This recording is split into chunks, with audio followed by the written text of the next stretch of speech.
Public Enterprises Minister Pravin Gordhan has assured South Africans that Eskom will keep the lights on for the local government elections on Monday. South Africans currently saddled with stage 4 rolling blackouts. That's right. In an impromptu briefing last night, Gordhan said that there are plans to have about 2,000 megawatts returned to the grid today, which will allow the country to move from stage 4 to stage 3 of load shedding. Our business reporter, or business editor rather, Xolani Mbanjwa, has more. South Africa has been reeling from a series of blackouts over the last several weeks. On Wednesday, South Africans were left shaken when level 4 load shedding was imposed at short notice. But Public Enterprises Minister Pravin Gordhan has assured citizens that the lights will stay on for Monday's local government election, and in the days after, when the votes will be counted. Gordhan and his team took full responsibility for the unstable power supply. Of course we take responsibility, but we take responsibility in the sense that it is our responsibility to correct the situation.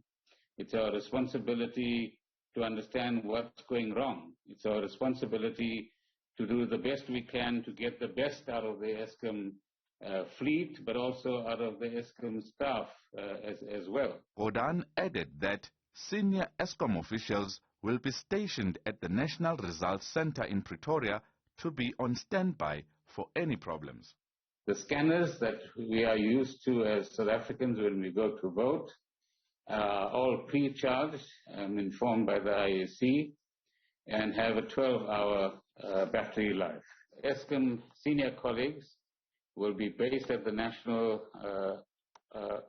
Results Centre in Pretoria, in addition to having a number of officials that are on standby in different parts of the country to assist the elections process wherever this becomes necessary. Eskom Chief Executive Andre de Ruyter says Eskom will also be cutting back on short-term maintenance.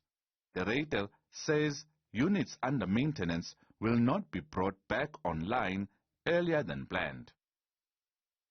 Eskom will also be reintroducing a performance-based remuneration system for senior station managers, through which management will lose incentives if they do not meet their performance goals. We are talking about a completely different approach where there will be variable pay that is linked to performance. This is common practice, as you will be aware, in the private sector. So there will be a base pay, but then a variable pay component rewarding extraordinary performance, but also resulting in pay being at risk if certain performance targets are not met.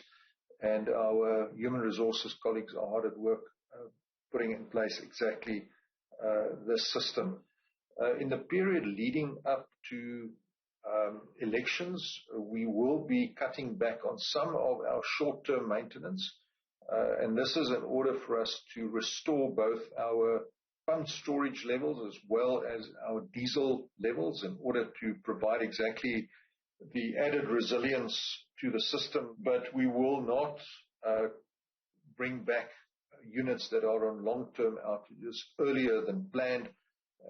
We will continue with our program of around about 5,000 megawatts being on planned maintenance. That is the program, and we are going to stick to that. Gordhan also apologized to South Africans and political parties for any inconvenience that may have been caused by the rolling blackouts. And clearly this is a major concern for all political parties and the South African public as well. And certainly, as Eskom itself has done, we want to apologize to South Africans and the various political parties for any anxiety that might have been caused in the course of this process. Gordhan also says Eskom will ask National Treasury to allocate money to bring back experienced former Eskom employees and to procure additional capacity, including the purchase of diesel to support energy supply. For Newzroom Afrika on Channel 405, I'm Xolani Mbanjwa in Johannesburg.